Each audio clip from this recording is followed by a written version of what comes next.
Mesdames et messieurs, mes chers collègues, monsieur le rapporteur, je vous propose que nous débutions cette table ronde pour poursuivre donc notre mission d'information commune sur la Banque publique d'investissement BPI France. Vous rappelez que nous avons depuis fin janvier auditionné le directeur général de la Banque publique d'investissement, M. Nicolas Dufour, auditionné les directeurs exécutifs de la BPI, auditionné des représentants de la Caisse des dépôts et consignations et des représentants des agences des participations de l'État. Aujourd'hui, nous sommes réunis dans le cadre d'une table ronde pour débattre sur le service rendu aux petites et moyennes entreprises par la Banque publique d'investissement. Et je suis très honorée et ravie d'accueillir M. André Marcon, président de CCI France, M. Thibault Langsade, président du pôle entrepreneuriat et croissance du mouvement des entreprises de France, le MEDEF, M. Bernard Cohen-Haddad, président de la commission financement de la Confédération générale des petites et moyennes entreprises, CGPME, M. Marc Sanchez, secrétaire général du syndicat des indépendants, Monsieur Emmanuel Landé, directeur général de l'Association pour le droit à l'initiative économique, ADI, Monsieur Alexandre Monté, délégué général de l'Association des petites entreprises patrimoniales et des entreprises de taille intermédiaire, ASMEP ETI. Cette table ronde est prévue d'une durée de 2 heures et est consacrée aux services apportés par la BPI aux entreprises. Elle doit nous permettre de répondre à une question, à la question principale, qui est la suivante. En quoi la création de la BPI a-t-elle permis de répondre plus efficacement aux besoins de financement des entreprises? Je vous propose que nous organisions la table ronde de la manière suivante, en donnant à chaque participant la possibilité d'intervenir sur une durée d'environ 5 minutes pour une présentation synthétique, avant d'engager des échanges qui pourront être conduits donc par monsieur le rapporteur ou par moi-même. Juste au niveau intendance, bien vous dire qu'il faut bien activer le micro pour que tout puisse bien être reporté au niveau des services. Je vous propose de donner la parole et de commencer en début de table. Donc, M. Bernard Cohen-Haddad, vous avez la parole. Merci, Madame la Présidente, Monsieur le rapporteur, Messieurs les députés, chers amis, parce que nous nous connaissons tous, on peut dire chers amis. Madame la Présidente, merci pour votre invitation. Je crois que le sujet est important pour nous car je ne vous cache pas que nous avions demandé la création de BPI France dès février 2011, à une époque où ce n'était pas vraiment tendance, il faut le reconnaître, et que même en avril 2012, nous avions dressé un petit peu le portrait de ce que nous attendions de BPI France, c'est-à-dire une vraie banque publique des entreprises. Une vraie banque publique des entreprises qui regroupe tous les métiers du financement des PME, mais aussi des TPE. Alors, pour ne pas être trop long, et je crois que pour éviter peut-être les redites, puisque je suis le premier, pour ne pas couper l'herbe sous le pied à mes collègues, puisque je pense que nous partageons, en tout cas, suite aux échanges que nous avons régulièrement, beaucoup de choses positives ensemble.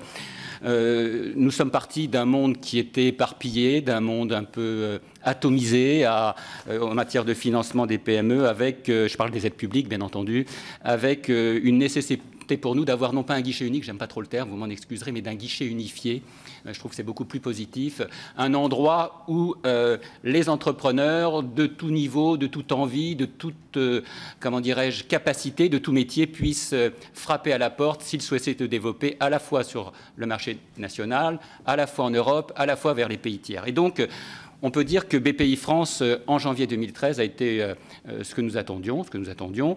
Et aujourd'hui, pour passer à ma deuxième partie, aujourd'hui, nous sommes satisfaits. Et je ne voudrais pas non plus créer la victoire trop vite parce que, en matière de financement des PME, compte tenu de la crise que nous vivons, les victoires sont parfois relatives. Mais je crois qu'on peut dire aujourd'hui pour nous, à la CGPME, et j'y insiste, que BPI France est pour nous une réussite. Elle est une réussite d'une part parce qu'elle a su capitaliser sur la bonne image d'Oseo. Ce n'était pas gagné. Rappelez-vous, en janvier 2013, on se demandait s'il ne fallait pas appeler BPI France Oseo.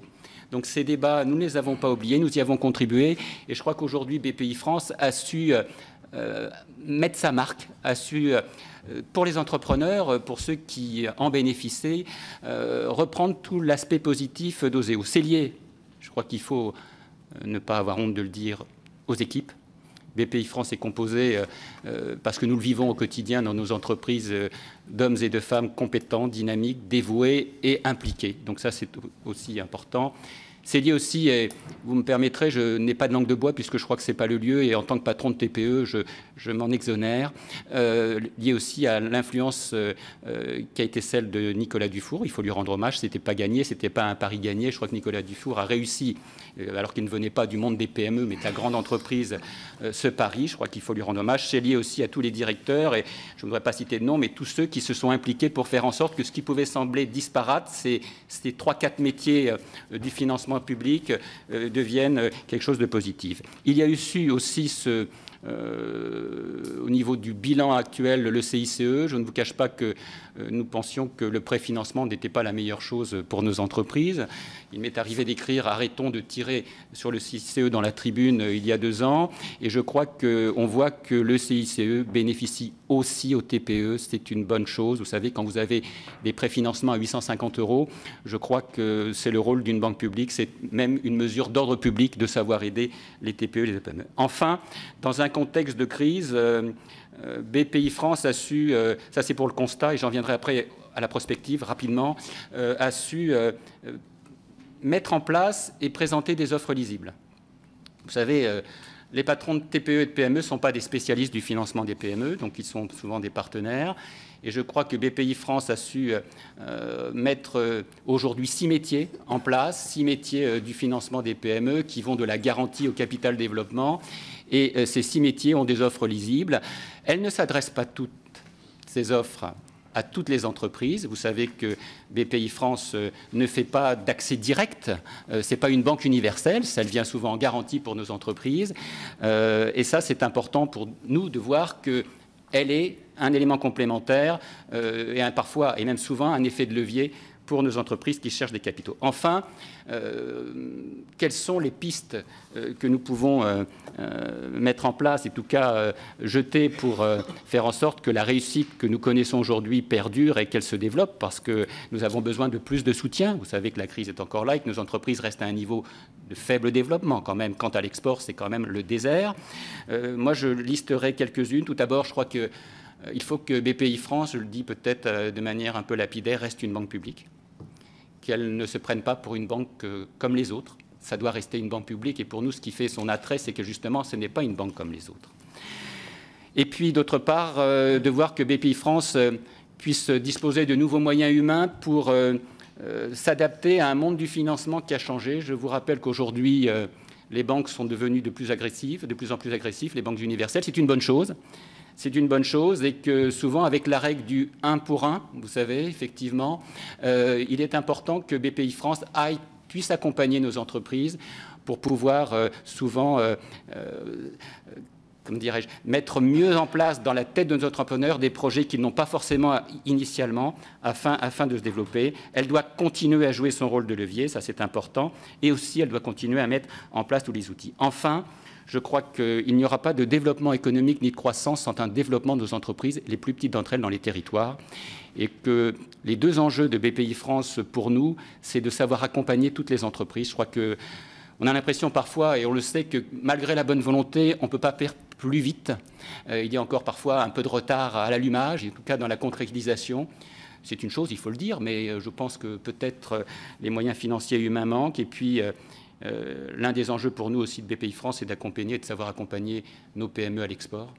Je pense que l'Europe est le premier pas à l'export. Nous sommes encore trop faibles, et surtout les pays tiers. On a tendance trop souvent à mettre en avant 3-4 belles entreprises qui réussissent, des PME. C'est vraiment très faible quand vous regardez les chiffres. Il suffit tout simplement, Madame la Présidente, et j'en terminerai là, de regarder les chiffres de notre balance extérieure. Je vous remercie. Merci beaucoup pour ces propos synthétiques. Je vais maintenant donner la parole à Monsieur Emmanuel Landé, directeur général de l'Association pour le droit à l'initiative économique. Vous avez la parole, Monsieur Landé. Oui, bonjour. Merci de m'avoir invité à cette table ronde sur un sujet que je connais pas très bien, mais ce qui en soi est déjà une première information. Deux mots sur l'ADI, donc Association pour le droit à l'initiative économique, qui a été fondée il y a 25 ans, présidée par Catherine Barbarou, et précédemment par Maria Novak, et qui a pour objet de faire du microcrédit en France, donc du soutien sous forme de financement et d'accompagnement à des créateurs d'entreprises n'ayant pas accès au crédit bancaire. On a financé près de 14 000 projets l'an dernier, donc en création et puis en primo-développement. Essentiellement des demandeurs d'emploi, majoritairement des bénéficiaires des minima sociaux, donc vraiment la base de la pyramide du tissu de la création d'entreprise, avec donc des micro-entreprises, alors pas au sens juridique et fiscal, mais au sens de taille, c'est la toute petite TPE. Donc des logiques de création de son propre emploi, avec en moyenne il y a 1,2 emplois, donc on est vraiment sur des petites entreprises qui ont des taux de pérennité très bons, conformes aux moyennes des entreprises individuelles en France, qui se développent pour certaines, mais qui constituent un tissu de base pas toujours très visible, y compris peut-être de BPI France, mais je vais en dire un mot. Donc là, moi, je vais m'exprimer surtout sur ce segment-là, c'est-à-dire, d'une part, la création d'entreprise et dans ce vaste ensemble, la sous-partie des toutes petites entreprises, et plutôt donc créées par des personnes qui n'ont pas accès au crédit bancaire. Ce que je voulais souligner, c'est que néanmoins, même si c'est un petit segment, ça prend une place de plus en plus importante. Il y a donc la création d'entreprise en France connaît un boom depuis 15 ans, accéléré par l'auto-entrepreneur. Il y a 550 000 entreprises créées, et sur ces 550 000, il y en a plus de la moitié qui démarrent avec moins de 16 000 euros. Donc c'est 318 000 sur les 550. Donc c'est un paysage dont les gens n'ont pas forcément conscience, mais qui me paraît important de souligner. Et le deuxième élément, c'est que la majorité de ces entreprises qui se créent démarrent sans financement bancaire. Le taux de création avec un financement bancaire est de l'ordre de 40%.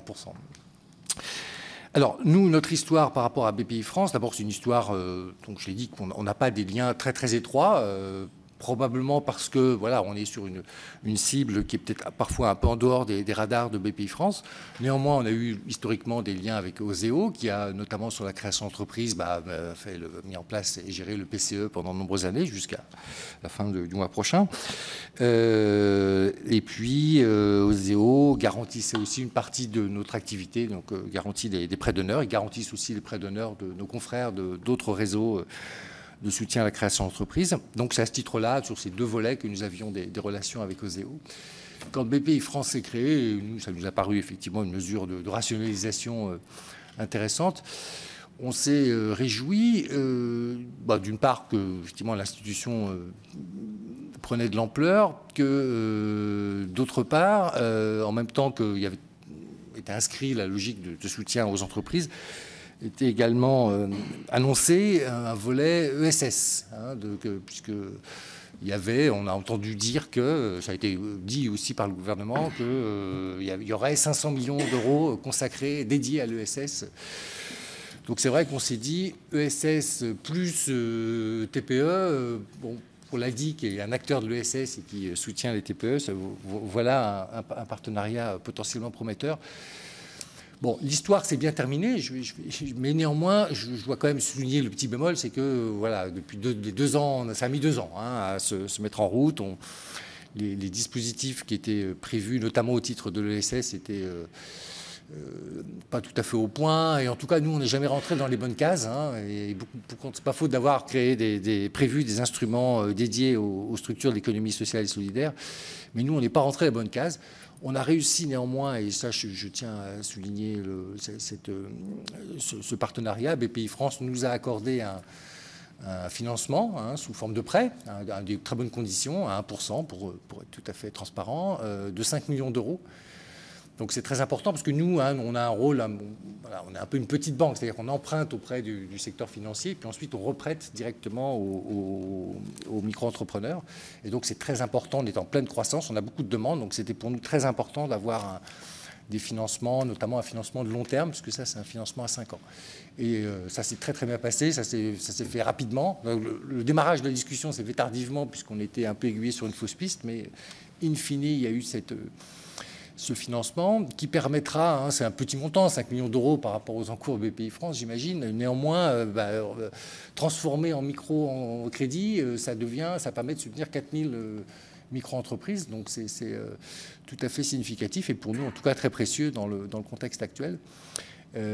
Mais si j'ai bien compris, ça s'est fait finalement dans le cadre d'un dispositif de droit commun, c'est-à-dire qu'on a été traité comme une grosse PME ayant des besoins de financement et donc on n'est pas rentré par les canaux dédiés à l'ESS. Bon, donc néanmoins, je rejoins ce que disait Bernard tout à l'heure. Voilà, on trouve que le bilan est plutôt positif de ce point de vue. Je mettrais quand même un petit bémol, même si nous, on n'était pas très concernés. C'est vrai qu'au moins symboliquement, la suppression du prêt à la création d'entreprise est un message un peu contradictoire avec justement l'ampleur des besoins et puis la volonté affichée de soutenir l'initiative économique en ce moment.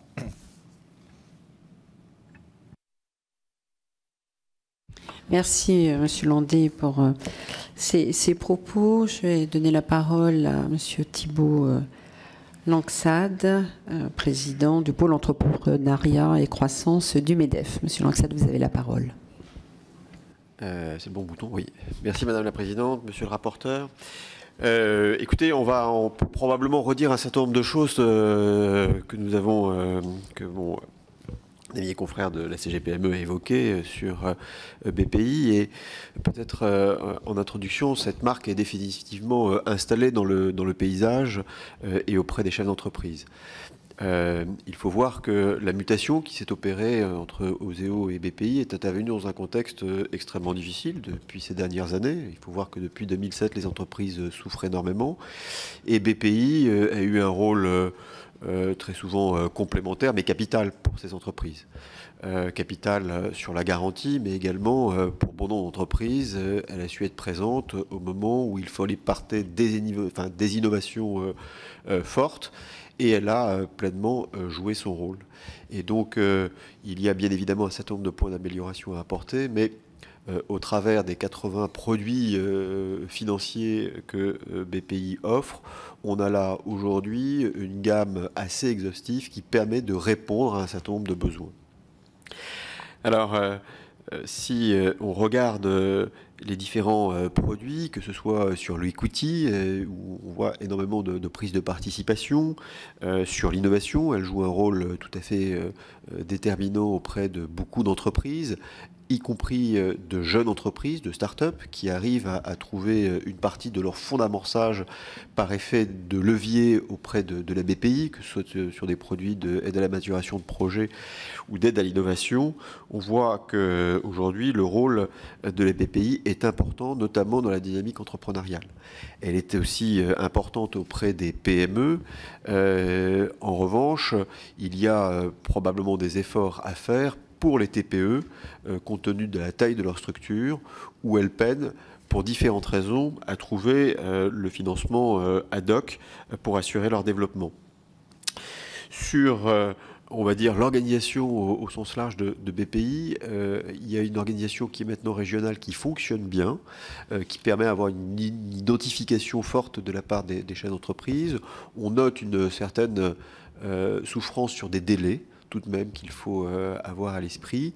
Si les comités d'engagement sont assez rapides pour se prononcer sur une décision, toutefois le mécanisme administratif prend un peu plus de temps pour libérer les fonds.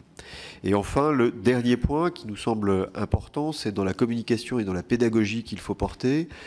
Bon nombre de chefs d'entreprise, c'est aussi à nous, organisation patronale, professionnelle, de l'accompagner, ont pas tout à fait encore saisi les missions et les produits de BPI, et encore beaucoup de chefs d'entreprise considèrent que BPI pourrait intervenir là où une banque traditionnelle n'intervient pas. Elle intervient bien souvent en complément avec des innovations financières différentes, mais elle n'est pas là pour pallier à l'insuffisance d'une banque, compte tenu d'un élément de scoring qui pourrait montrer une défaillance. Alors, je sais que c'est un sujet fort, de débat. Toutefois, on est vigilant et attentif qu'il n'y ait pas des véhicules de financement un peu désespérés pour des entreprises qui seraient dans des situations très complexes et compliquées, qu'il n'y ait pas de faux espoirs et que bien évidemment BPI soit concentré sur un rôle de financement d'entreprises en phase de développement. Elle peut avoir des difficultés, ce qui ne veut pas dire qu'elle soit condamnée, mais qu'elle soit bel et bien positionnée sur ce type d'entreprise, ce qui nous semble sur ce point important. Enfin, il y a un sujet qui est pour nous conséquent, c'est qu'on parle beaucoup des délais de paiement interentreprises. Toutefois, les services de l'État, les collectivités locales et territoriales participent pleinement à l'aggravation des délais de paiement, puisque c'est à peu près 7,5 milliards d'encours que représentent les retards de paiement des collectivités locales et territoriales, même si les services de l'État se sont énormément améliorés ces dernières années. Il semblerait intéressant que l'on travaille davantage avec BPI pour proposer des produits de subrogation de créances qui permettraient à des petites et moyennes entreprises qui ne sont pas réglées en temps et en heure par les collectivités locales de pouvoir être très rapidement financées par une banque publique d'investissement qui dépend de l'État. Je vous remercie. Merci, Monsieur Langsad. Je vais donner la parole à Monsieur André Marcon, président de CCI France. Bonjour, merci de nous recevoir dans cette configuration. Je ne reviendrai pas sur les qualités de la BPI puisque ça a été déjà dit et que nous partageons les constats qui ont été faits. C'est une bonne innovation qui vient à la suite d'Oseo, qui était une façon déjà de regrouper. Donc globalement, nous sommes satisfaits de la BPI et nous souhaitons que l'aventure continue. Alors, on n'est pas là simplement pour dire tout va bien. Alors, je pointerai plutôt des éléments, peut-être des erreurs de jeunesse sur lesquels on pourrait peut-être s'attarder quelques minutes pour donner quelques éléments de réflexion.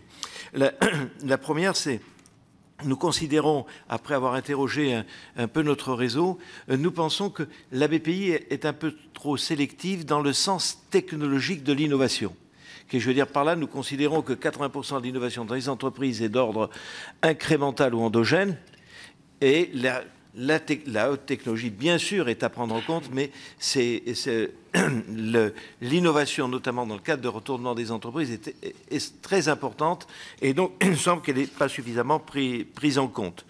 Deuxième élément, par rapport à nos petites entreprises, c'est aussi plus difficile de comprendre vraiment ce que peut apporter la BPI. Les petites entreprises sont plus dans des logiques de guichet. On aime bien avoir le système et regarder ce que l'on peut prendre. Et la BPI, et je pense que c'est quelque chose d'assez naturel, est plus dans une logique de projet, et donc des projets viables.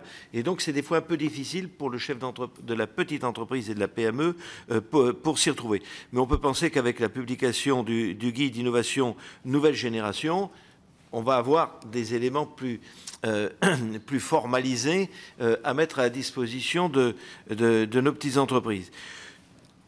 Troisième élément, faisons attention à ce que j'appellerais le risque de la dérive bancaire que nous avions constaté sur Oseo.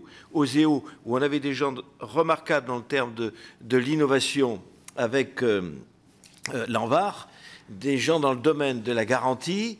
Petit à petit, on a vu au niveau des hautes responsabilités à Oseo, la banque prendre le pas, et vous n'aviez à la fin d'Oseo plus aucun directeur régional qui était issu de l'ANVAR ou de la Sofaris. Donc un comportement trop uniquement bancaire. Ça a changé avec la BPI, mais attention à ce virage. Autre point aussi sur lequel je crois qu'il faut redonner un peu d'ambition, c'est la visibilité régionale. La visibilité régionale qui était un des actes fondateurs de la BPI, on a de la difficulté à la retrouver et on a de la difficulté, nous, dans le réseau des chambres, de pouvoir avoir les éléments régionaux pour voir de quelle façon on pourrait un peu plus aider la BPI. Autre chose qui nous semble un peu préjudiciable, c'est qu'on a l'impression d'une BPI qui devient un peu attrape-tout. Et quand je dis attrape-tout, je parlais par exemple du domaine de l'export, la BPI qui dit dans ses nombreux supports, la BPI est le guichet unique pour accompagner les entreprises à l'export. Alors pour le patron de la PME qui a des ambitions à l'export, il dit « mais je veux aller à l'export avec la BPI ». sauf que la BPI, elle fait du financement à l'export. On a Business France, on a le réseau des organisations professionnelles, le réseau des CCI, on a des tas d'idées, mais ça m'amène à dire qu'on est à ce niveau-là dans une BPI qui devrait apprendre à faire avec et non pas à faire seulement tout seul. Le faire avec est vraiment la notion très importante à l'avenir. Et on a sur le territoire français de multiples organismes auprès des entreprises. Mieux vaut faire avec que de vouloir travailler dans son coin. Petite incidence aussi, parce qu'on a parlé du CICE. CICE, très bonne initiative, et le financement, mais c'est le coût du financement par le CICE qui est souvent beaucoup plus cher que dans les réseaux bancaires traditionnels, ce qui pose quand même un petit souci. Voilà. Alors, là, toujours, je reviens sur le faire avec. Je pense qu'il faut qu'on soit plus en information, c'est-à-dire en retour d'information de ce qui se passe bien à la BPI, de ce qui se passe moins bien, c'est-à-dire des dossiers qui peuvent être un peu dangereux, de façon à ce que nous soyons capables, nous, de mieux flécher les entreprises qui ont besoin de la BPI. Le réseau bancaire doit être capable de résoudre beaucoup de problèmes de nos entreprises, et il faut qu'on amène à la BPI des dossiers qui ont raison d'y aller.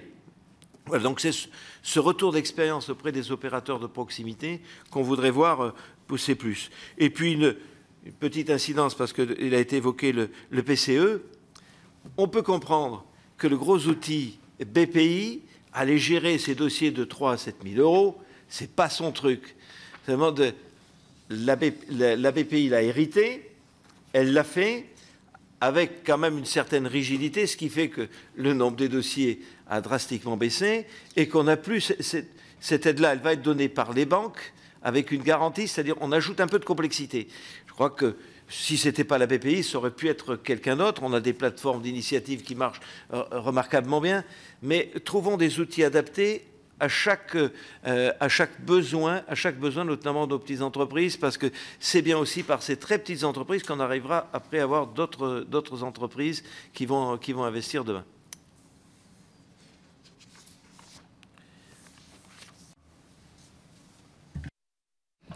Merci, M. Marcon, pour cette intervention. Je donne la parole à M. Alexandre Monté, délégué général de la SMEP ETI.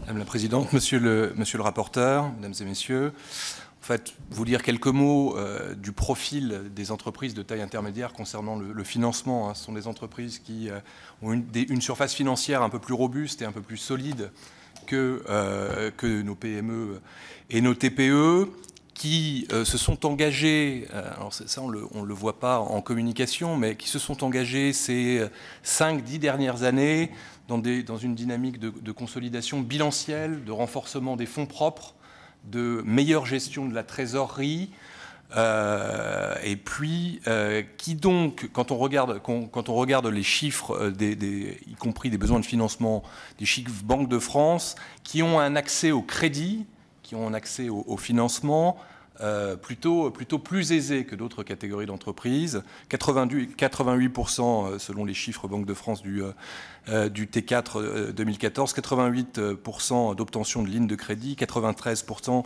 d'obtention de crédit à l'investissement. Donc l'intervention de BPI, même si on a en tête une sorte de slogan un peu raccourci, ETI égale BPI, est peut-être moins valable et moins juste pour cette catégorie d'entreprise. Je ne nie pas l'apport de BPI. Le premier apport pour les ETI, il est non financier, si j'ose dire. Il est dans la capacité qu'a eu BPI à accompagner la meilleure visibilité de cette catégorie d'entreprises dans le débat public. Les travaux, je tiens à le souligner, c'est un peu marginal par rapport au sujet, mais les travaux conduits par BPI de renseignement,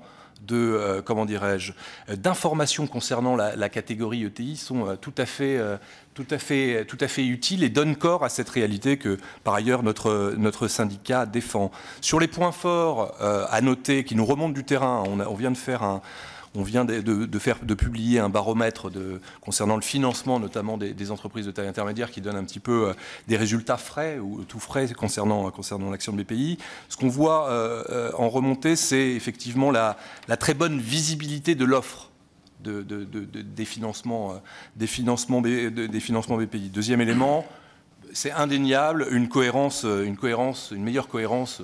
On a parlé d'atomisation, d'archipélisation tout à l'heure en termes des métiers du financement. On a vraiment un apport très, très significatif concernant les différents leviers de financement. La territorialité également, qui est un point fort, elle reste à renforcer. Hein. Il nous arrive d'avoir des remontées de terrain de dirigeants de TI ne sachant pas vers qui se tourner au niveau local. Je pense qu'il y aurait sans doute à renforcer cette communication sur la territorialité, qui était, comme ça a été rappelé, un des éléments assez structurants de la création de la Banque publique d'investissement. Et enfin, le dernier point fort, c'est l'ambition, en tout cas, d'internationalisation. Là, effectivement, BPI sert d'aiguillon pour les ETI à l'international. Pour ce qui est des métiers traditionnels d'Oseo, nous, lorsque nous avions été auditionnés au moment du projet de loi créant la Banque publique d'investissement, nous avions fait remarquer que l'intérêt était d'avoir une augmentation de la valeur ajoutée du service et non pas une dégradation de la qualité de service. Sur Oseo, il nous semble, d'après les remontées de terrain, qu'il n'y a aucun problème, on continue business as usual, toute la dimension garantie, prêt participatif, avance remboursable, enfin toutes ces solutions de crédit sont mises en place et dans des délais qui sont totalement satisfaisants pour les ETI. Il y a des taux aussi plutôt encourageants. Ça dépend aussi de la solidité financière de l'entreprise en question. Concernant, plutôt un bémol concernant la dimension BPI participation, c'est-à-dire l'equity, où là, on a un mode de financement des entreprises de taille intermédiaire qui est plutôt, compte tenu de leur dimension capitalistique familiale ou patrimoniale, une interrogation sur l'adéquation entre le financement equity des ETI, même si je ne nie pas que les fonds sectoriels comme Aérophone, des prises de participation dans de très très belles ETI à très forte croissance, je ne mentionne pas Criteo, etc., est importante. Seulement un sujet d'interrogation sur l'adéquation entre cette dynamique ticket en equity dans des ETI qui n'en ont pas forcément l'usage, sachant que le vrai sujet, y compris aujourd'hui pour les ETI, c'est soit un financement BPI ou d'autres financements, le sujet n'est pas tant le financement, il me semble que le cash est disponible pour ces entreprises que les projets d'investissement. Ce qui m'amène à conclure en disant que le lien ETI-BPI qui est mis en exergue par les pouvoirs publics est plus complexe qu'il n'y paraît. Qu'on a un segment qui est plutôt d'entreprise qui est plutôt dynamique et qui se voit comment dirais-je dans le radar de BPI avec une banque publique d'investissement qui accompagne indéniablement des projets de développement de nos entreprises. Je fais juste une part d'une interrogation sur un segment qui nous semble pas forcément très bien adressé, c'est celui de la quasi-ETI. C'est celle qui est avec des tickets d'investissement plus lourds que la PME classique, qui ne rentre pas, qui n'a pas forcément la solidité financière de l'ETI et l'assise d'une ETI qui ferait 80, 100, 150 millions d'euros de chiffre d'affaires et qui là me semble être un peu au radar parce que l'investissement est plus risqué et ce qu'on constate malgré tout c'est que on a une timidité des grands réseaux bancaires à financer ces entreprises. On a une BPI qui, donc, c'est très, très clairement inscrit dans sa doctrine d'emploi, ne va pas sur ces entreprises. Il faudrait faire attention à ce qu'elles ne deviennent pas, c'est les moteurs des ETI, c'est le réservoir d'ETI de demain, qu'elles ne se retrouvent pas hors du radar des politiques de financement, que ce soit du financement privé bancaire ou du financement public BPI. Voilà, je vous remercie. Merci, M. Monté, pour cette intervention. Je vais donner la parole à notre dernier participant à la table ronde, M. Sanchez. Très bien, merci. Donc d'abord, merci de nous avoir invités, Madame la Présidente, Monsieur le rapporteur, Messieurs les députés. Par rapport à la mission, nous avons voulu au niveau du syndicat des indépendants avoir une approche assez pragmatique à travers 2 enquêtes que nous avons faites donc, auprès de nos adhérents sur un panel sur 2 ans de 2000 entreprises qui ont en fait une taille entre 0 et 9 salariés. Donc, et une antériorité grosso modo entre 5 et 10 ans. Par rapport à ça, donc, nous les avons interrogés d'abord sur leurs besoins en termes de financement. Quel était-il ? On va dire que dans 95% des entreprises sondées, nous avons eu la problématique du financement de la trésorerie sur cette période. Et à ça, effectivement, on leur a posé la question de savoir quelle était pour eux la connaissance de BPI France, puisque BPI existe déjà depuis 2 ans maintenant, et que BPI est aussi une banque qui est destinée à la TPE. C'est d'ailleurs normé dans son acte constitutif. Et là, la réponse, bien évidemment, a été assez cinglante, puisque dans 7 cas sur 10, BPI n'est absolument pas connu des entreprises de 0 à 9 salariés. Donc ça, c'est un premier constat qui n'est pas, bien évidemment, positif. Ça n'empêche pas et ça n'engage pas, bien évidemment, le fait que BPI existe aujourd'hui et qu'il est nécessaire, à mon sens, et on aura peut-être l'occasion d'en discuter dans le cadre des échanges, qu'elle soit beaucoup plus développée et axée aussi sur la TPE. Alors, comme on l'avait déjà souligné d'ailleurs au moment de la mission Grand Guillaume, avant qu'une PME devienne une PME, elle est d'abord une TPE. Et je dirais que les problématiques d'investissement, d'aide et de financement, y compris dans des périodes difficiles, doivent s'axer justement sur ce type d'entreprise, tout secteur d'activité confondu par ailleurs, et qu'il est important par rapport à ça qu'elles aient effectivement un accès direct à un organisme qui puisse effectivement avoir la capacité de les aider dans leur financement. Aujourd'hui, le seul accès direct existant au niveau de la TPE par rapport à BPI, ça a été le CICE et le préfinancement du CICE.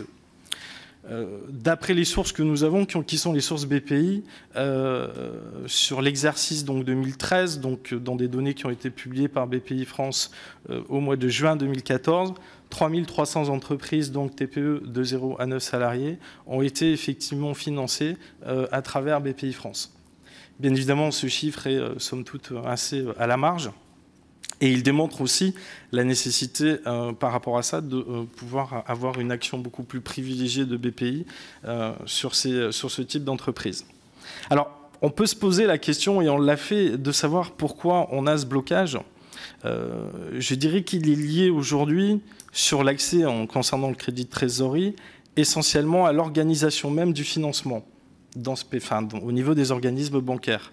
Dans le sens où, sur un crédit de trésorerie, par ailleurs, le seul accès à BPI reste la banque, qui peut appeler ou pas. Alors vous me direz, il y a le médiateur du crédit qui peut intervenir aussi. On a eu l'occasion d'ailleurs sur ce sujet d'avoir été auditionné dans la mission du médiateur du crédit donc, de Jeanne-Marie Prost l'année dernière. Et il a été effectivement constaté que là aussi on est dans un relais à la marge et que souvent la banque évite, on va dire, d'utiliser ces relais quand elle accorde les crédits ou quand elle les accorde pas, évite d'informer son client de la possibilité du recours qu'elle peut avoir et au médiateur du crédit et aussi à BPI en garantie. Donc par rapport à ça, il y a déjà une vraie carence. La première carence, c'est que le chef d'entreprise ne connaît pas l'existence de BPI en tant que tel, et ça, on arrive aisément à le démontrer.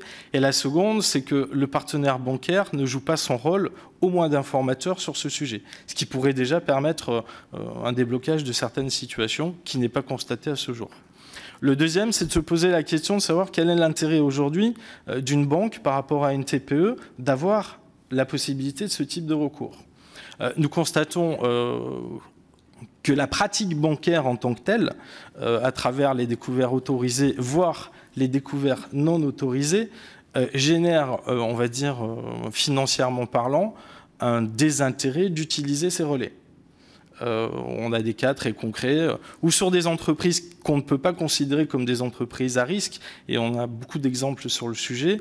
Il a été constaté que pour un crédit en ligne de à peu près 2 000 € mensuels, on va avoir des frais et des agios générés à hauteur de 2 000 € à peu près par mois, qui sont payés par la même entreprise.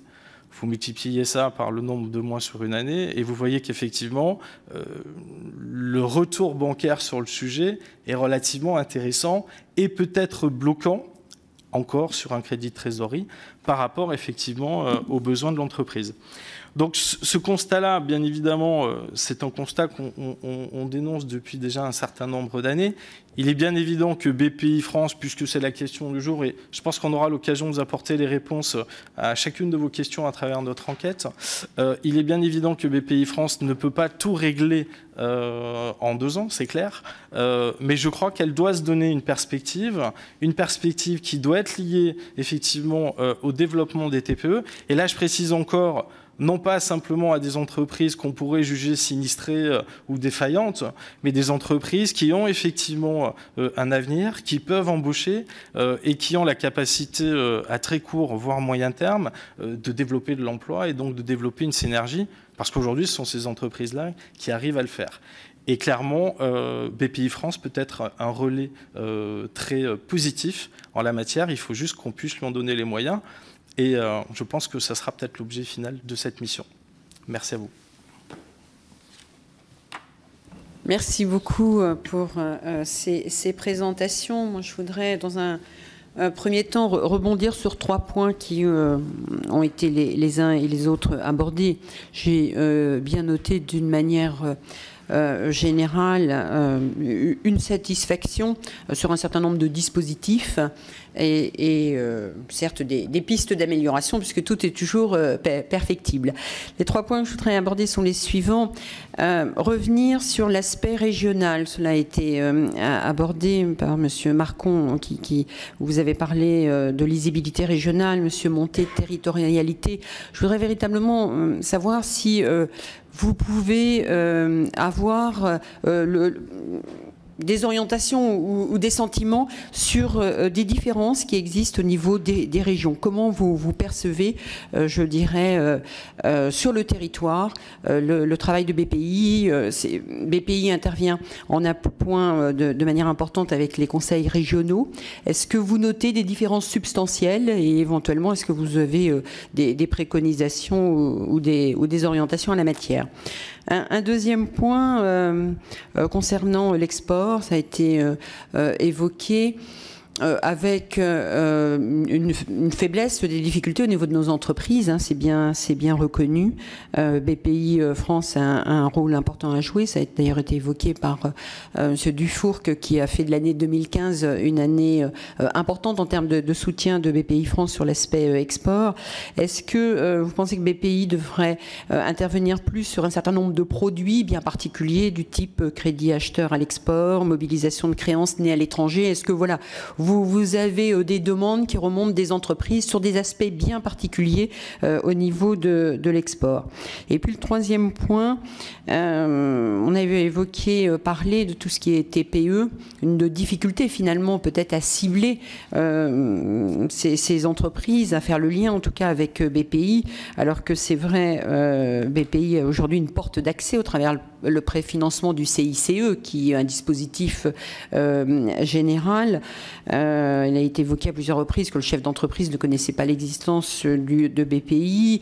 On a peu de recours finalement au préfinancement, hein. Ça n'a pas bien fonctionné en termes de préfinancement. Est-ce que vous pensez que ce dispositif peut s'améliorer? Quel est sur le terrain? Est-ce que les entreprises sont plus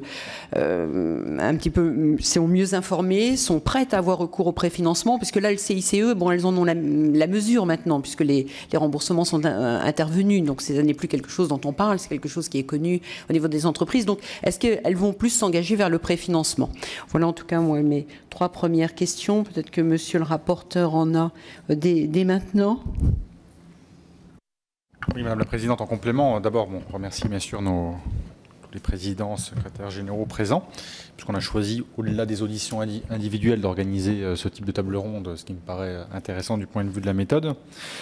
pour recueillir votre avis collectif, on va dire. Donc sur la BPI et sur les interventions qui ont pu être faites, on voit bien qu'il y a d'abord le lien forcément avec le territoire. Et les entreprises, elles ne sont pas hors sol, elles sont dans des territoires, et d'où l'importance, effectivement, comme vous l'avez souligné, de la territorialité et de l'action de la BPI dans les territoires. Donc là, comment on peut améliorer les choses, peut-être concrètement? Est-ce que dans ce domaine, vous avez des propositions? Et cela a été aussi abordé par Madame la Présidente. Et après, on peut partir aussi du parcours de croissance d'une entreprise et des différentes phases du temps de vie d'une entreprise, qu'elles soient des micro-entreprises, des TPE, des PME ou des très grandes entreprises. La phase de création, l'aide à la création, cela a été abordé, comment on peut améliorer cela.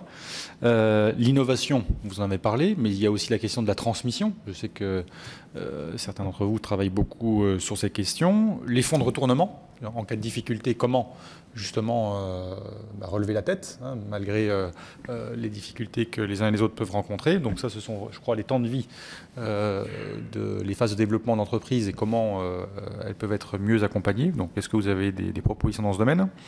Et puis, peut-être savoir aussi si vous avez des situations dans lesquelles vous pointez peut-être du doigt parfois certaines difficultés dans le lien entre la Caisse des dépôts et la BPI sur certains financements. Puisqu'on a pu voir que parfois, dans certains dossiers, il y avait un soutien de l'un, mais pas forcément toujours de l'autre. Est-ce que vous constatez ces difficultés ou est-ce qu'elles sont tout simplement mineures, que ce sont des cas atypiques? Est-ce que vous avez relevé ce type de problème, voilà, sur le terrain ou dans ce qui vous remonte? Excusez-moi, j'allais oublier deux petits compléments. Des questions importantes, c'est qu'en raison des règles européennes, on a abordé la question des ETI en vigueur, la garantie ne peut profiter donc aux ETI. Donc est-ce que c'était problématique? Voilà. Est-ce que vous avez des propositions à faire en la matière? Et puis enfin, il y a la règle du 1 pour 1.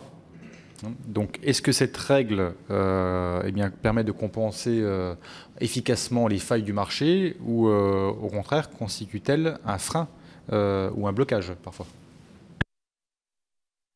Bien, je n'ai pas la prétention de répondre à ta question, mais pour revenir sur l'aspect régional, et ce qui me permettra de rebondir à ce que nous disait Laurent Grand-Guillaume sur les PME de création, transmission, retournement.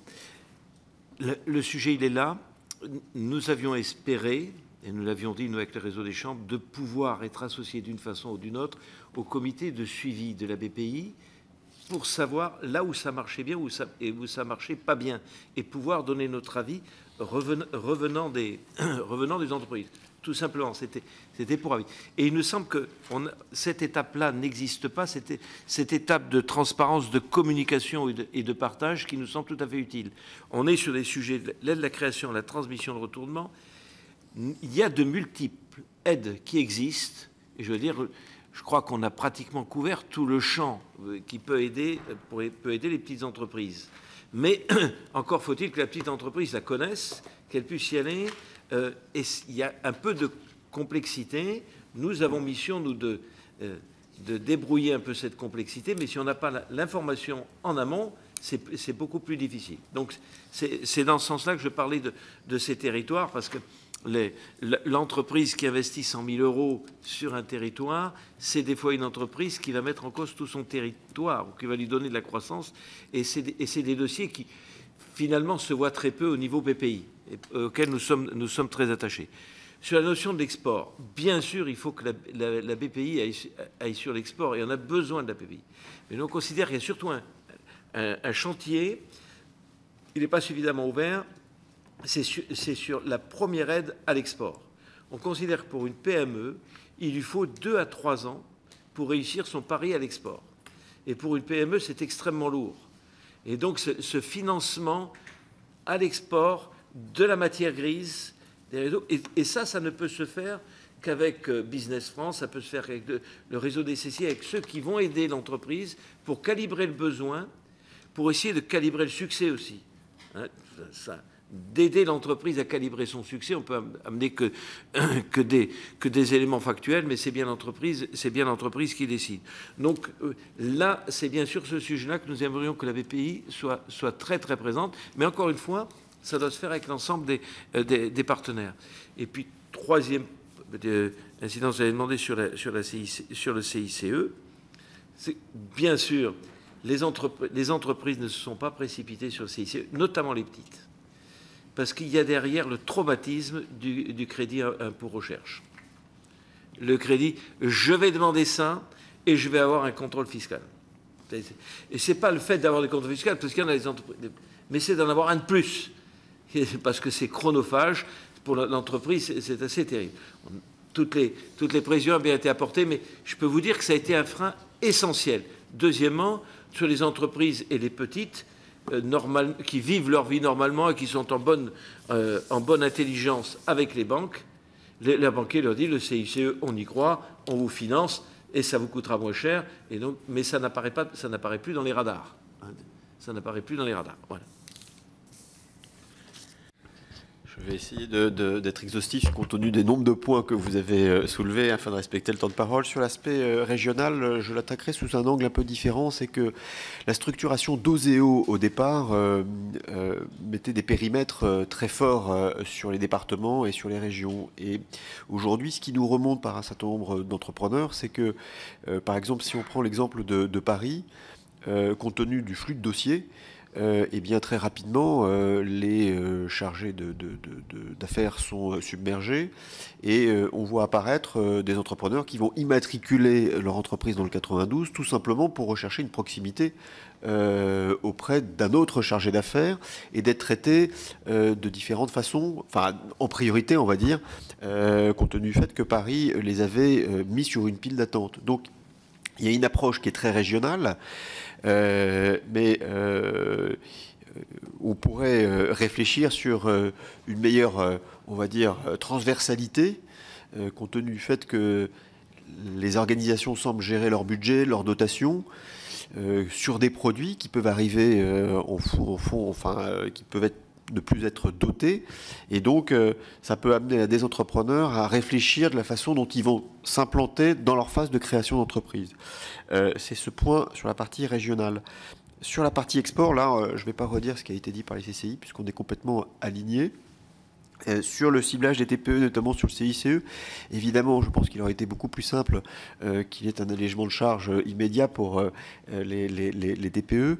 Mais souvent, on a des petits montants, et ces petits montants génèrent finalement une démarche, même si elle reste pas horriblement compliquée, elle génère une démarche administrative qui, au regard du montant, n'est probablement pas demandée, en tout cas pas sur son préfinancement. Pour une entreprise de 10 personnes, pour peu qu'elle ait une masse salariale avec quelques cadres, on va avoir des montants de CICE entre 2 et 3, 4 000 euros. Et donc le préfinancement pour ce montant-là n'est pas systématique. Et donc l'acte administratif et de recourir auprès d'une banque peut être souvent un frein. Sur, on va dire, la règle du 1 pour 1, c'est un élément qui est important, mais BPI ne doit pas être une banque comme une autre. Et donc, cet effet de levier qui est significatif, qui est d'ailleurs 1 pour 1 dans son produit, mais on peut s'apercevoir que s'il y a une articulation de 2 ou 3 ou 4 produits, on n'est plus du 1 pour 1, on est sur un effet de levier qui peut aller de 1 pour 5. Et donc, là-dessus, ça reste, je pense, une règle qui est intéressante, mais qui va bien au-delà dans la réalité que du 1 pour 1 basé sur les fonds propres. Il y a un sujet qui a été évoqué sur la cession transmission. Nous, c'est une très forte préoccupation. Il y a à peu près 800 000 chefs d'entreprise qui vont partir à la retraite d'ici 10 ans, donc 80 000 chefs d'entreprise qui fait par an, ce qui fait un volume tout à fait conséquent. Financer la cession-transmission est un sujet réel, probablement plus important qu'on va dire l'information au sens large. Si ça doit s'inscrire dans un parcours d'accompagnement, de formation et de financement, là-dessus, BPI peut jouer des rôles tout à fait complémentaires auprès d'acteurs déjà traditionnels pour apporter des mécanismes de garantie à des fonds ou à des organisations qui sont bien spécialisées dans la cession-transmission. Et là, il peut y avoir un certain nombre d'initiatives portées par un certain nombre d'acteurs auxquels il faudrait s'assurer de la bienveillance de BPI, compte tenu du fait que ce sont des sujets qui sont très spécifiques, qui vont nécessiter un track record, compréhension et on va dire assimilation de la part de BPI, mais qui le fait déjà, mais notamment sur les petites et moyennes entreprises. Là aussi, je pense que la cession-transmission d'une ETI n'est pas du tout la même chose qu'une TPE, voire d'une petite PME. Enfin, sur la partie BPI et relations avec les caisses des dépôts, j'ai le sentiment, d'après ce qu'on peut voir, que les relations se sont normalisées.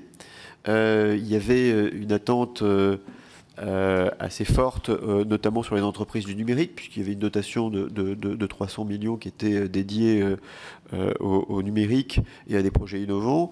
Eh bien, tout ceci semble se normaliser. Toutefois, ça reste des points d'appui et des points d'approche qui sont complexes pour le chef d'entreprise, compte tenu du fait que le guichet unique, dont son esprit n'est pas encore totalement formalisé. Merci, Madame la Présidente. J'ai une formule qui dit qu'il reste aux entrepreneurs à se réapproprier BPI France. Pas s'approprier, mais se réapproprier BPI France. Et par l'expérience d'entrepreneur que je suis, ça fait 20 ans que je suis entrepreneur, je ne cache pas qu'avant de rentrer et d'adhérer à la CGPME il y a 8 ans ou 9 ans maintenant, je ne savais même pas ce qu'était OSEO et a fortiori la BDPME. Alors, imaginez un entrepreneur qui a le nez dans le guidon et patron de TPE tous les jours, BPI France, si son banquier ne lui en parle pas, s'il ne vient pas à nos réunions, s'il ne voit pas aujourd'hui, fort heureusement, la publicité qui vient d'être faite et qui, dans les magazines, a montré ce qu'était BPI France, c'est un long chemin. Mais ce long chemin, nous sommes là. Nous, les organisations patronales, les CCI et tout ce qui est des entreprises, des experts comptables, à faire en sorte de valoriser le rôle de BPI France. Mais BPI France, vous me le permettrez, n'est pas une banque comme les autres. Et il ne faut surtout pas qu'elle vienne et qu'elle devienne une banque comme les autres, c'est-à-dire, peut-être pour être un peu plus franc, ne pas demander à BPI France de répondre à des missions qui ne sont pas les siennes. Ne nous trompons pas de cible, ne nous trompons pas de métier et ne nous trompons pas de moyens. BPI France n'a pas les moyens des grands réseaux bancaires. On en est très loin. Et pour autant, après 2 ans, et je ne voudrais pas ici avoir l'impression d'être l'avocat de BPI France, je suis l'avocat des entrepreneurs. Je vois que sur le terrain, ça marche. Je suis allé intervenir, récompenser des entreprises dans le cadre des directions régionales ou interrégionales de BPI France. Il y a des TPE. Il y a des TPE dynamiques, il y a des TPE innovantes, il y a des TPE qui ne font pas que du tech. Je crois que, sans doute, André l'a bien dit à un moment, effectivement, il faut sortir de cette innovation technique, mais il faut prendre du temps. Concernant l'information régionale, je crois qu'il y aura plus d'informations régionales, plus il y aura de soutien au CCI. Et je pense que le président Marcon ne dira pas le contraire. Nous sommes impliqués, nous, organisations patronales, à travers cette représentation territoriale, à travers aussi, et Thibault Langsad l'a bien dit, le rôle que jouent les comités d'orientation régionaux de BPI France. C'est quelque chose qui fonctionne bien, il y a des entrepreneurs de tout niveau. À l'export, pour balayer rapidement le rôle de Business France et cette union, cette communauté d'intérêts est une bonne chose pour nous.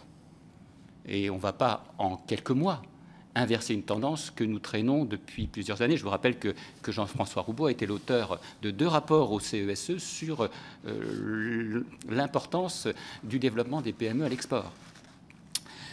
Concernant peut-être la transmission et les fonds de retournement, ça vous l'avez bien dit, monsieur le rapporteur, c'est quelque chose qui est important pour nous. C'est important pour nous car aujourd'hui, nos PME et les PME les plus dynamiques doivent pouvoir compter sur tous les soutiens et sur toutes les assurances, je mets des guillemets, en matière soit de crédit bail, soit d'assurance crédit, pour pouvoir répondre soit aux commandes, soit tout simplement à une volonté de développement, voire de reprise ou de transmission. Enfin, je crois qu'il faut peut-être faire attention à, et monsieur le rapporteur, vous avez employé une terme, les failles du marché. Ce marché a bien évolué depuis 2 ans, depuis 3 ans et même depuis le début de la crise. Aujourd'hui, grâce au travail que nous, toutes organisations patronales, nous avons mené ensemble, à travers aussi le travail que nous avons pu mener dans le cadre des assises de l'entrepreneuriat, des assises du financement des entreprises, je tiens à vous dire déjà que nous avons obtenu une garantie qui était à 100 000 € pour Oseo, à 200 000 €. Nous l'avions demandé, la CGPE et le MEDEF ensemble, aux assises de l'entrepreneuriat. Ça a été fait, donc ne boudons pas cette reconnaissance ni ce plaisir. C'est une bonne chose. Quand ça marche, c'est là. Même si ça a un coût pour les banques, parfois ça marche. Et quand ça marche, nous en avons besoin. Mais aujourd'hui, nous avons une palette d'outils qui, à travers le financement des PME par le marché, la bourse des PME, à travers Euronext et Internext, qui se développent, et ça, c'est positif pour les belles PME. Nous avons du capital développement qui, jusqu'à présent, avait été un peu délaissé. Ne bridons pas non plus les initiatives privées. Il ne faut pas que BPI France marque trop le chemin de la libre concurrence et du marché. Ça aussi, nous sommes très attachés à ce que le capital développement puisse se libérer, puisse investir dans les entreprises et surtout des petits tickets. Je crois que les tickets de BPI France, c'est minimum 1 million d'euros, si ma mémoire est bonne. Et je crois que nous avons besoin des tickets de capital investissement à 500, 700 000, 800 000 € pour aider nos TPE à prendre une étape supplémentaire. Nous avons besoin aussi de la titrisation et des obligations des PME. Ça, c'est quelque chose qui se met en place aujourd'hui. Nous avons besoin et nous avons été demandeurs d'une législation plus ouverte sur le financement participatif, condition pour nous d'un développement de proximité. Je reviens au territoire. Et pour terminer, nous sommes très attentifs et ne négligeons pas au rôle des banques. Et depuis quelques mois, je puis vous assurer, et pour avoir été un des contributeurs aux 2 rapports de la présidente donc, de l'Observatoire du financement des PME, à la fois TPE en février et à la fois PME au mois d'avril 2014, les banques aujourd'hui ont tendance à jouer beaucoup plus le rôle du financement des PME. Le seul problème que nous avons, c'est l'autocensure des entrepreneurs. Je vous rappelle que 8 à 9% seulement des fonds PME sont distribués aux PME. Et peut-être, pour terminer mon intervention, cette palette d'outils que met en place BPI France est là pour tout simplement nous ouvrir la capacité de lever ou d'actionner tel ou tel outil pour nous aujourd'hui, dans un espace de plus de confiance, pouvoir se développer et mettre en place ces outils. Je vous remercie, Madame. Alors pour reprendre un petit peu les 2 points pour ce qui nous concerne, à savoir la régionalisation et le CICE, la régionalisation en tant que telle, oui, à partir du moment où elle contribue à une meilleure information et une meilleure connaissance au niveau des TPE de l'existence et de ce que peut effectivement apporter BPI France. À titre liminaire, il n'est pas question pour nous ici de remettre en cause le rôle actuel de BPI France et son développement. Il est question de manière très pragmatique de savoir ce qu'apporte aujourd'hui BPI France aux TPE. Très clairement, par rapport aux besoins des TPE aujourd'hui, BPI France n'apporte pas grand-chose. Si on prend l'exemple du CICE, sur le CICE, grosso modo, je vous ai donné les chiffres tout à l'heure, on est à 3300 entreprises sur l'exercice 2013 qui ont bénéficié du préfinancement, en tenant compte par coût moyen pour un salarié de 548 € quand on était sur la marge de 4%. On a fait un test, c'est-à-dire qu'on a sollicité BIP France à l'époque sur ce type de demande. Alors, ce qui a été positif, c'est que le guichet unique a été très réactif et très positif, mais on nous a fait comprendre aussi qu'il n'était peut-être pas utile de monter ce type de dossier pour des sommes aussi peu importantes.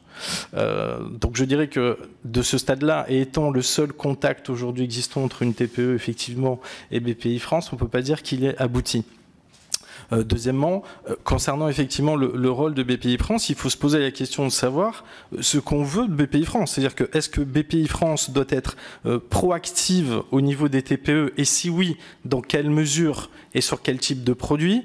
N'existe-t-il pas peut-être des produits qui pourraient être créés par BPI France et qui pourraient, en partenariat bien évidemment avec les organismes bancaires existants, aider les PME à se développer, comme M. Grand-Guillaume l'a dit tout à l'heure, ou alors effectivement doit-on considérer qu'on reste à la marge et dans une situation qui est celle d'aujourd'hui, et où malgré le fait d'avoir une connaissance au niveau des TPE de BPI France, on n'aura pas un rôle proactif de cette dernière vis-à-vis de ces entreprises. Je crois que le chemin est là, et il faut savoir effectivement si on va le prendre ou pas. C'est la vraie question aujourd'hui.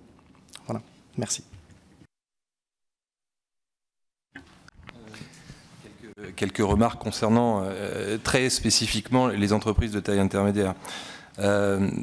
Pour les ETI, naturellement, BPI n'est pas la réponse à tout.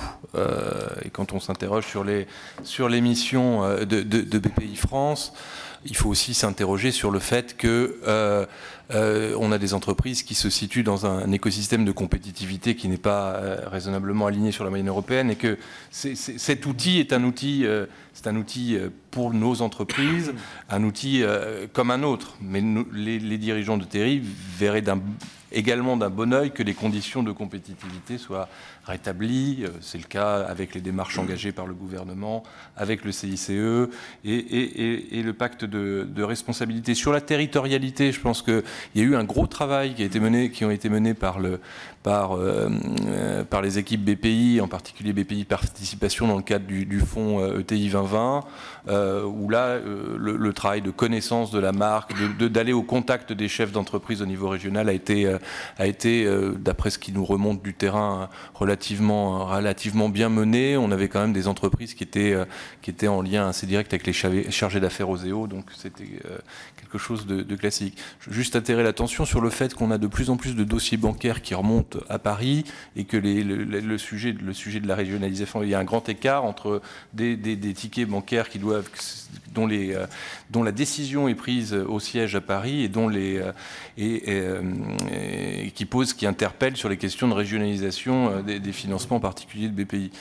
Globalement, j'ai l'impression que les conseils régionaux se sont saisis des questions dans des bassins très dynamiques pour les ETI, que ce soit l'Aquitaine avec le président Rousset, que ce soit en région Rhône-Alpes. Donc sur ce sujet, pour ce qui est de notre catégorie d'entreprises de taille intermédiaire, la régionalisation me semble bien enclenchée. Sur ce qui est, pour les questions, vous parlez des questions de garantie, en particulier BPI, on se retrouve effectivement sur un certain nombre, à la fois sur le volume du financement, comme sur certains éléments de la palette de financement, empêchés par la PME, par le statut européen de la PME qui conduit à sortir paradoxalement les ETI, là où elles auraient besoin de financements particuliers pour continuer leur développement et leur croissance, à sortir du radar des aides publiques. Ça, c'est un sujet qui doit se régler, à mon sens, ce qui est difficile de régler à l'échelle française. Quand on regarde le développement des entreprises en Europe, les PME connaissent le même problème que nos PME françaises, c'est qu'elles ont du mal également à grossir, à l'exception de l'Allemagne. Sur le sujet de l'export, toujours pareil, on a des entreprises qui se retrouvent confrontées à des compétiteurs internationaux qui ne sont pas dans le même écosystème fiscal et social, et c'est vraiment ça à notre sens, le nœud principal, compte tenu des capacités de financement de cette catégorie d'entreprises. J'ai juste une question sur les fonds de retournement. J'ai bien remarqué que BPI avait effectivement, dans le cadre de fonds, des capitaux qui sont ensuite mis au service de sociétés de gestion. Est-ce qu'il y a un travail d'audit qui a été fait de ces fonds qui sont voilà, c'est des fonds quand même assez actifs. Est-ce qu'il y a une garantie particulière qui a été posée dans la sélection? J'ai vu sur le site de BPI qu'il y avait un certain nombre de fonds de retournement dans lesquels BPI avait investi. Est-ce qu'il y a eu une présélection particulière de ces fonds?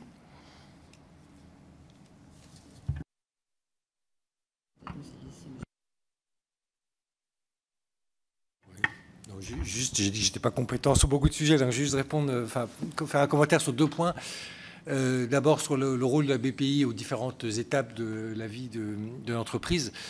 Bon, on l'a vu, il y a un rôle important dans les phases de développement, de transmission, l'innovation. On voit qu'il y a des besoins sur la vie des TPE, notamment sur les problématiques de financement de la trésorerie. Après, je pense qu'il ne faut pas trop en demander à la BPI, et j'imagine mal que la BPI puisse jouer un rôle plus actif en matière d'aide à la création d'entreprise, hein, même si j'ai dit tout à l'heure qu'il y avait déjà quelques éléments qui est à prendre en compte. Quand je vois le travail qu'on mène nous, qui suppose énormément de proximité, donc là on n'est plus à problématique nationale ou régionale, c'est vraiment du local qui est exigé, la réactivité qui est absolument nécessaire, la souplesse aussi pour s'adapter aux situations individuelles. Je vois mal la BPI, compte tenu de son organisation, que je crois que ce n'est pas non plus sa vocation, s'engager directement dans le soutien à la création de micro-entreprises. André Marcon disait tout à l'heure qu'il faut faire avec, et je pense qu'effectivement là, le rôle de la BPI serait vraiment de s'appuyer sur ceux qui le font au quotidien. Et il me semble qu'il ne faut pas trop en demander à la BPI pour résoudre l'ensemble des problèmes de défaillance du marché du financement des entreprises en France. Et puis sur le point, oui, les relations avec la Caisse des dépôts, là je vais juste donner l'exemple du secteur financement de l'ESS qui était aussi dans les compétences de la BPI, qui est toujours dans les compétences de la Caisse des dépôts. Là c'est vrai que pour le coup, le partage des tâches n'est pas extrêmement clair, puisque notamment la Caisse des dépôts gère le programme d'investissement d'avenir pour le financement de l'ESS, qui concerne aussi beaucoup de petites entreprises. Elle continue à le gérer, et que la BPI vient de lancer donc des instruments de financement qui ressemblent étrangement à ceux du PIA. Donc ça peut être intéressant d'avoir plusieurs guichets, c'est toujours plus facile pour les opérateurs qui savent s'y retrouver, ça peut leur permettre d'avoir plusieurs portes d'entrée, mais bon, du point de vue de la rationalisation de l'offre, c'est peut-être un peu étonnant. Merci.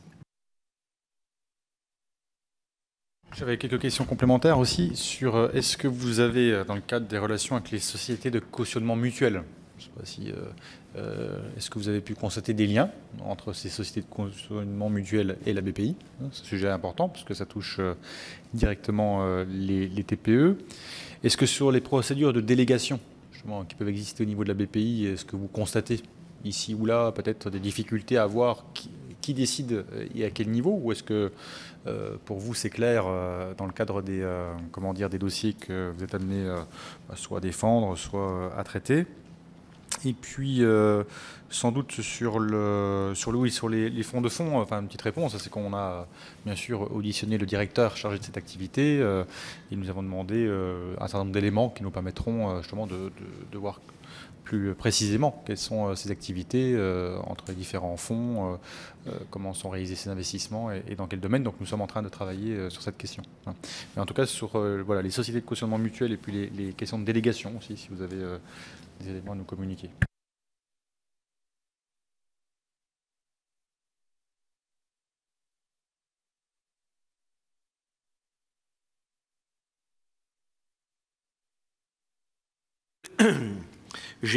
Dans le questionnaire que nous n'avions pas posé ce genre de questions, mais je peux quand même m'autoriser à dire 2 mots. Il y a des sociétés de cautionnement mutuel qui fonctionnent plutôt bien, et notamment pour les TPE et PME. Je pense à celle qui a été mise en place. J'ai les 2 noms, j'en ai 2 qui fonctionnent bien, mais j'arrive plus à me poser. Voilà, CAJ et celle qui est faite par la Banque Populaire, qui est le Socama. Voilà. Merci. Ces deux sociétés, à mon sens, fonctionnent bien, mais comme on n'a pas posé la question, je ne peux pas dire s'il y a une bonne liaison. Quand j'ai parlé de transparence tout à l'heure, il est vrai qu'on ne sait pas, mais après tout, on n'a pas à savoir le détail très très précis de comment ça fonctionne bien à l'intérieur et qui prend réellement les décisions. Et quand je disais tout à l'heure, la crainte qui était la mienne de voir la culture bancaire prendre le pas sur les autres cultures, c'est vraiment quelque chose qui nous préoccupe, parce que c'est vraiment et les banquiers sont tout à fait respectables, ils ont des contraintes à respecter, ils gèrent l'argent de leurs clients aussi, donc il faut qu'ils soient très précautionneux.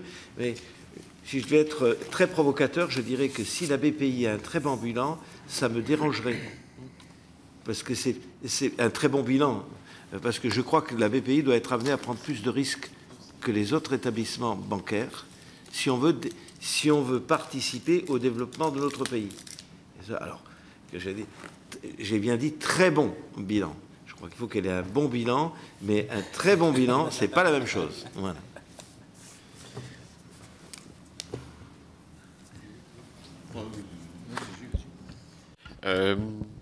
Oui, je répondrai plutôt sur deux points, sur les fonds de fonds. Je pense qu'il y a un point d'innovation que l'on va pouvoir apporter. On réfléchit à doter, on va dire, un certain nombre de fonds et de structures au travers des organisations existantes qui sont en charge paritaire de la protection sociale pour drainer une partie de leur liquidité sur des véhicules permettant de financer l'économie. Alors, c'est très encouragé en ce moment. Encore faut-il trouver l'articulation réglementaire et prudentielle qui permette de pouvoir mettre en place ce financement sans risque pour les assurés ou pour les adhérents de ces structures. Et là, BPI peut avoir tout à fait un rôle pertinent pour faire en sorte que des risques puissent être mieux maîtrisés en offrant des garanties de liquidité à ces structures se mettant en place. Améliorant aussi le SCR de ces organismes pour être bien en phase avec les contraintes de Solvency 2.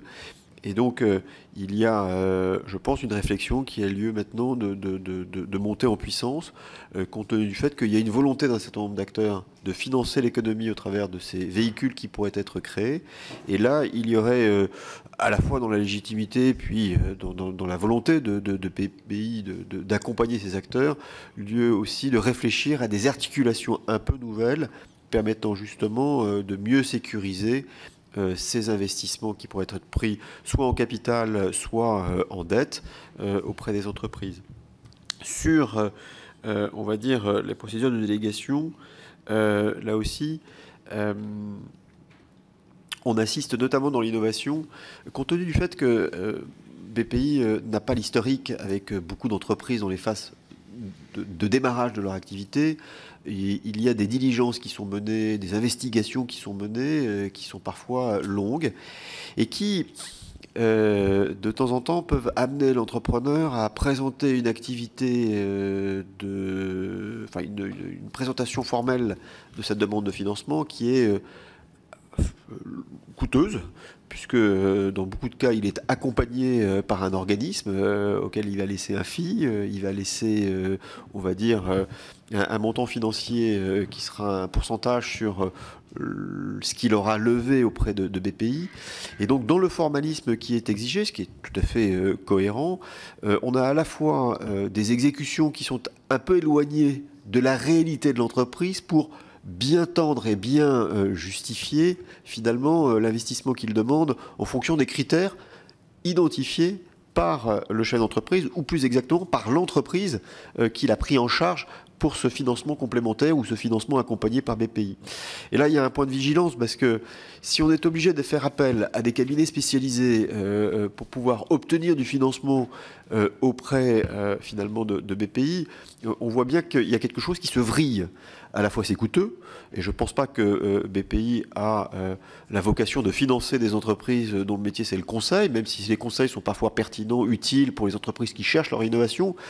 Mais il y a ce point de vigilance, où notamment sur des jeunes entreprises, sur des TPE qui ne savent pas très bien comment faire. Alors un banquier c'est un peu plus simple, parce que finalement on répond à une matrice qui est assez simple, parce que c'est une étude d'un score, c'est des bilans, et puis il va présenter soit a cappella, soit ce sera retraduit par le chargé d'agence.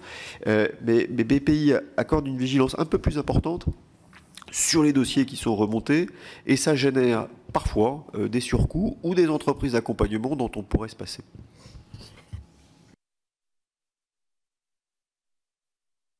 Merci Madame la Présidente. Juste pour peut-être ajouter un petit peu le regard de la CGPME sur les sociétés de cautionnement mutuel que nous aimons beaucoup et que nous soutenons, Siagi Socama, et qui parfois sont à la peine, reconnaissons-le aujourd'hui, compte tenu des taux des prêts bancaires qui sont très faibles. Et je reviens sur l'agressivité de nos banquiers. Pour une fois, c'est positif.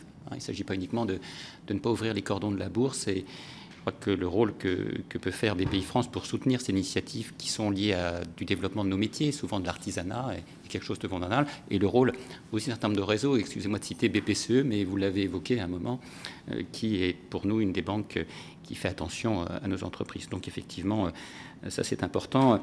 Je voudrais peut-être apporter de l'eau au moulin d'André Marcon quand il dit effectivement que peut-être que les résultats de BPI-France ne doivent pas être trop bons, mais s'ils avaient été mauvais, ce serait la fin de BPI-France. Et je sais que tu ne l'as pas dit, André, mais heureusement qu'ils sont bons. Heureusement qu'ils sont bons. Et je rebondis sur ce que tu as dit, cher André, parce que j'avais, avec Jean-François Roubaud, posé la question à l'époque, et c'était en 2011 à Augustin Romanet, qui était directeur général du groupe Caisse des dépôts. Il a dit, monsieur le directeur général, pourquoi faire des produits qui vous rapportent 15% quand nous aimerions tellement qu'ils fassent simplement 3 ou 4%, puisque c'est le rôle de l'État d'aider les entreprises. Donc c'est vrai que ça se met en place. Tant que BPI-France est là et tant qu'elle a de bons résultats, on peut s'en réjouir pour nos entreprises et aussi pour l'État. Ce n'est pas pour autant que le coût du crédit doit être trop cher et qu'une culture du risque est bienvenue, mais faisons confiance, et c'est à nous aussi, à nos entreprises, à présenter des bons risques. Aujourd'hui, reconnaissons-le, un mauvais risque est refusé par les établissements financiers, mais un mauvais risque qui est étayé, qui est, comment dirais-je, renforcé, qui est expliqué et parfois accepté, et même souvent aujourd'hui, parce que par un établissement financier, quand il y a la garantie de BPI-France, c'est un mauvais risque à un moment, compte tenu du travail que nous avons les uns et les autres en matière de regard sur le financement de nos PME, n'est peut-être qu'un mauvais risque à un moment donné, et qui peut être très vite un bon risque et être tout simplement un leader. On l'a bien vu, et fort heureusement pour nos entreprises. Enfin, sur les fonds de fonds, et Thibault Langsade l'a bien dit, et je partage totalement ce qui a été dit, de belles initiatives ont été faites. Je crois que BPI-France a soutenu 30 000 PME, c'est ça, en fonds de fonds. Et puis, il y a quelque chose qui est une belle réussite, dont nous avons été à l'initiative, c'est l'orientation du financement des assureurs à travers la Caisse des dépôts et notamment les fonds Nova et Novo. Ça a été une belle réussite. Ce n'était pas gagné. Il y avait un désert. C'est quelque chose qu'on a créé ensemble il y a 3 ans maintenant. C'est une belle réussite. Donc, effectivement, il y a une capacité pour orienter l'épargne des Français. Ça avait été l'objet du rapport Berger-Lefebvre, je crois, pour réorienter l'épargne des Français vers le financement des entreprises. Donc, BPI-France fait partie de ces acteurs et que, effectivement, l'équité, l'ouverture doit être en direction de nos entreprises, même les plus petites d'entre elles. Je voudrais rebondir sur un point que vous avez évoqué à 2 reprises, Monsieur Cohen-Haddad. Dans votre propos introductif, vous avez indiqué que la BPI-France ne doit pas être une banque comme les autres.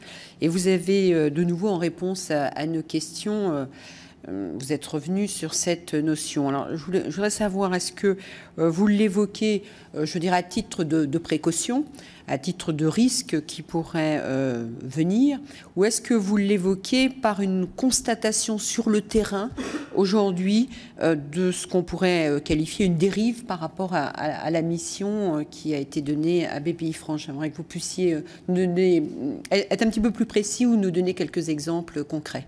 Merci. Merci Madame la Présidente. Non, ce n'est pas par rapport à une dérive, mais c'est pour éviter une dérive. C'est pour éviter une dérive et pour éviter peut-être une orientation qui serait, et j'emploie peut-être des termes un peu forts, que BPI-France en vienne à aider les canards boiteux. Ça a fait l'objet d'un débat à un moment. Je crois que le rôle de BPI-France n'est pas d'aider des entreprises qui vont mourir. Nous sommes des entrepreneurs entre nous. Et je crois qu'une entreprise, quand elle a une fin de vie, quand elle n'a pas les moyens de se développer, parfois il faut savoir s'arrêter. C'est un entrepreneur qui vous parle. Et je crois aussi qu'aujourd'hui, à travers les modes de financement, la mondialisation des échanges, et notamment en Europe également, nous sommes en voie de désintermédiation et qu'il s'agit de renforcer BPI-France sur sa capacité à aider les entrepreneurs et non pas remplacer les banques.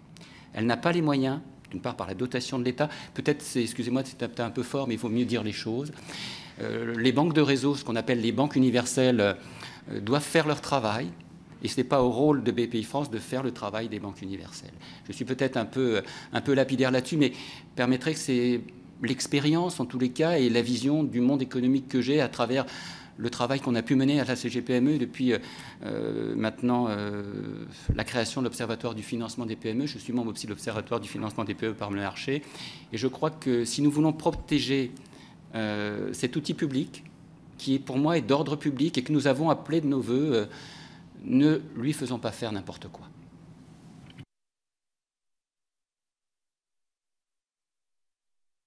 Écoutez, en ce qui nous concerne, nous n'avons plus de questions.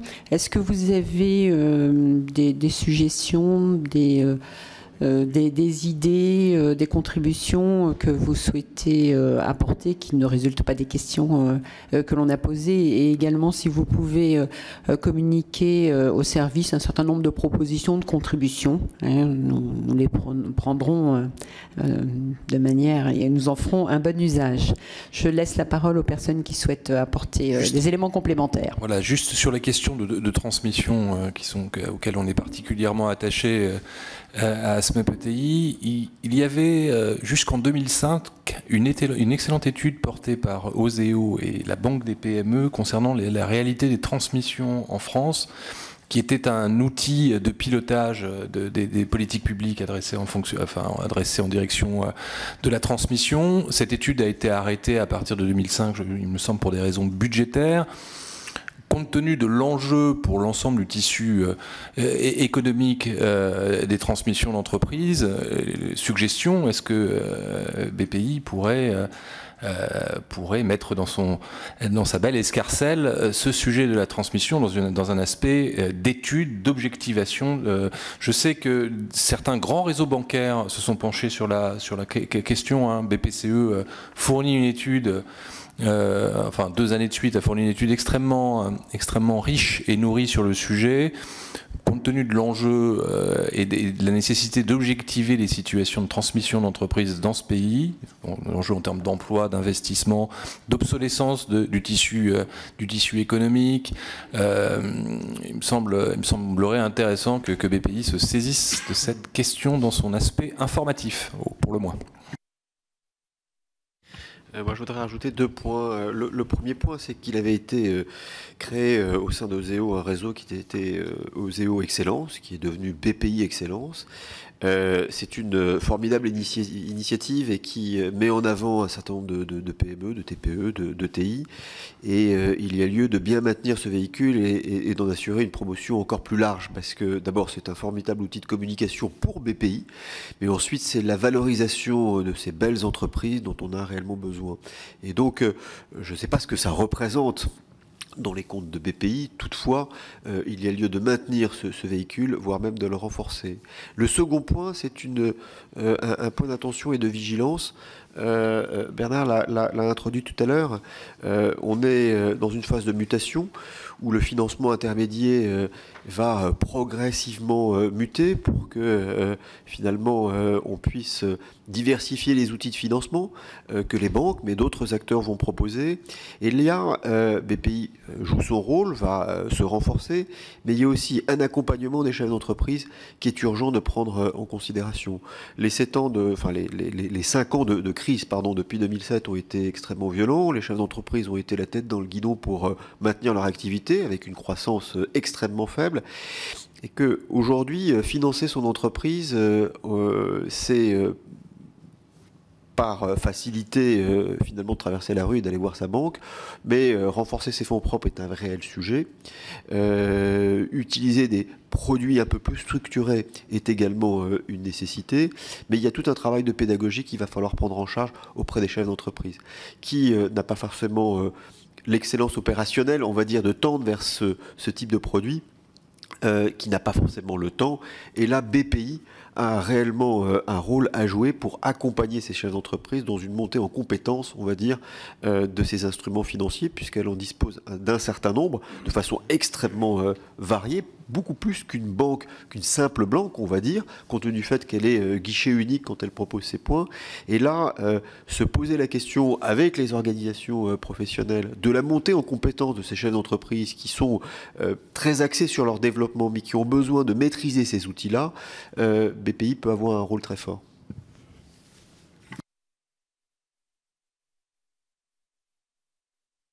Écoutez, je crois que plus personne ne demandant la parole, je vais terminer en vous remerciant, messieurs les présidents, secrétaires généraux, d'avoir participé à cette table ronde, de vos propositions, de toutes les idées que vous avez émises, très important pour nous. Donc, merci de votre participation et de votre contribution.